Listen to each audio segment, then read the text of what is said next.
জয় মা কামাখ্যা। আমি শ্রী মোহনরাজ মহারাজ, মা কামাখ্যা তন্ত্র সাধক।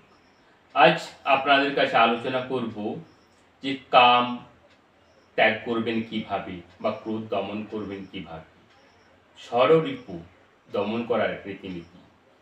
আমাদের হৃদয়ের দ্বাদশ বৃন্দাবনে দ্বাদশটি অসুর বাস করে, যথা কাম, ক্রোধ, লোভ, মোহ, মদ, মাৎসর্য, নিদ্রা, তন্দ্রা, ভয়, লজ্জা, আলস্য ও দীর্ঘসূত্রতা।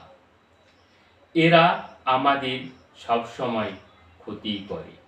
এদেরকে বসে রাখবেন কেমন করে জানতে হলে অবশ্যই ভিডিওটি ভালো করে দেখুন। প্রথমেই কাম ত্যাগ করবেন কিভাবে। জীবন অনিত্য ও ক্ষণস্থায়ী। যে নারীকে দেখে আপনি কামের তাড়নায় ছটফট করছেন, সে নারী কিন্তু স্বর্গের দেবী নয়। তার বাইরেটা সুন্দর হলেও ভেতরে নোংরা আবর্জনা ও দূষিত পদার্থে ভর্তি। তার মধ্যে রয়েছে নানা রোগের জীবাণু।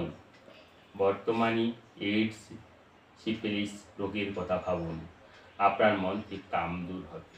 তবে বর্তমানে এই কামের জন্যই যত কিছু অনাচার, তার বেশিরভাগই এই কামের জন্যই দেখা যাচ্ছে। কত হত্যা, কত নীরব হত্যা, কত সংসার তছনছ হয়ে যাচ্ছে এই কামের জন্যই। তাই কামকে বসে রাখুন, কামকে ত্যাগ করুন। ক্রোধ, আর একটি ওষুধ হলো ক্রোধ, যা আপনাকে প্রতি মুহূর্তে খারাপ জায়গায় নিয়ে যায়। তা দমন করবেন কিভাবে। প্রচণ্ড ক্রোধ হলে কিছুক্ষণ নীরব থাকুন। যার প্রতি ক্রোধ জন্মাচ্ছে তার কাছ থেকে সরে গিয়ে নিজের কোনো একটি সৃষ্টিমূলক কাজে নিয়োগ করুন। সহনশীল হন, ধৈর্য ধরুন। ক্রোধের পরিণাম যে কি খারাপ তা নকুল ও ব্রাহ্মণের গল্পটির কথা স্মরণ করলেই বুঝতে পারবেন। তাই ক্রোধ দমন করুন। লোভ দমন করার উপায় কি? লোভে পাপ আর পাপে মৃত্যু, এই নীতিবাক্যটি স্মরণ করুন। লোভের পরিণাম সূচক ছাগলের কুয়োয় পতন, কৃষক ও সোনার ডিম, এমনকি যে ঈশপের গল্পে অনেকগুলি লোভের পরিণাম যে কি হয়েছে এটি স্মরণ করুন, তাহলে অবশ্যই আপনি লোভ দমন করতে পারবেন। মোহ দূর করার উপায় কি? মোহ দূর করতে হলে শঙ্করাচার্যের মোহোচ্চার কবিতাটি স্মরণ করুন। এখানে অর্থ অনর্থের মূল, অর্থ নিয়ে ভাইয়ে ভাইয়ে লাগে গণ্ডগোল।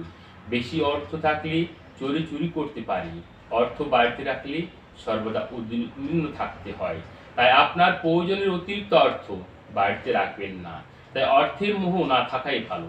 আজকাল পুত্রগণ পিতামাতার উপর ক্রোধমূলক আচরণ দেখায়। তাদের কাছে বৃদ্ধ পিতামাতা একটা ঝামেলা মাত্র। পুত্রগণ পিতার অর্থ সম্পদ নেওয়ার জন্য খারাপ ব্যবহার করে বা অনেক সময় পিতামাতাকে হত্যাও করে। স্ত্রীও তথৈবচ। তাই ধন জন ও স্ত্রী পুত্রের মোহে অন্ধ হবেন না। এবার মদ বা অহংকার ত্যাগ করবেন কিভাবে। অহংকার পতনের মূল কারণ, এটা আপনার শৈশব থেকেই জেনে আসছেন। অহংকারকে কেউ ভালোবাসে না। অহংকার বশত দুর্যোধন, রাবণ, হিরণ্যকশিপু ধ্বংস হয়েছিল। এসব জেনে অহংকার ত্যাগ করুন। মাৎসর্য সম্বন্ধে একটু শুনুন। অপরের প্রতি প্রেমের বিস্তার মাৎসর্যের পরম ওষুধ। যে যাকে ভালোবাসে সে কখনো তার শ্রীবৃদ্ধি দেখে কাতর হয়ে পড়ে না। ভালোবাসার প্রার্থীর শ্রীবৃদ্ধি দেখলে আনন্দের বৃদ্ধি হয়। তার প্রাণে তার মাৎসর্য সৃষ্টি হতে পারে না। অতএব যা শ্রী দেখলে কাতর হই, তার সদ্গুণ আলোচনা করে যদি কোনো প্রকারে তার হৃদয়ে ভালোবাসার ভাব আনিতে পারি, তবে কখনো তার প্রতি মাৎসর্যের দ্বারা কৃষ্ট হব না। এই রূপে যতই ভালোবাসা অপর লোকের উপর ছড়িয়ে পড়বে, ততই মাৎসর্যের হ্রাস হবে। পরনিন্দা মাৎসর্যের প্রধান সহচর। প্রাণের ভেতর যতই মাৎসর্যের অধিকার বিস্তৃত হবে, ততই পরনিন্দায় জিহ্বা নৃত্য করতে থাকবে। মাৎসর্যের কুফল, মাৎসর্য দমনের উপায়। যে ব্যক্তি ঈর্ষাগ্নিতে নিজের প্রাণটি আহুতি দেয়, তার অবস্থা শোচনীয়। যা দেখলে মানুষের প্রাণ আনন্দে উৎফুল্ল হয়, ঈর্ষিতা দেখে যৎপরণাস্তি যন্ত্রণা পেতে থাকে। যে ব্যক্তি চন্দ্রে কলঙ্ক ভিন্ন আর কিছুই দেখে না, অর্থাৎ তার দৃষ্টি নিম্নগামী, মানুষের খারাপ ছাড়া কিছু দেখে, সব পৃথিবী এগুলো কি যা কিছু আছে সে খারাপটাই দেখতে পায়।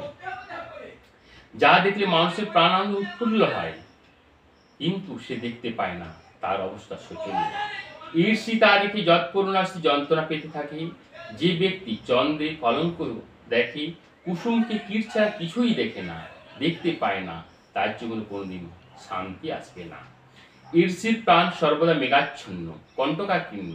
ঈর্ষির মন সর্বদা দুর্বল হয়ে থাকে, তার হৃদয়ের স্বাচ্ছন্দ্য নষ্ট হয়ে যায়।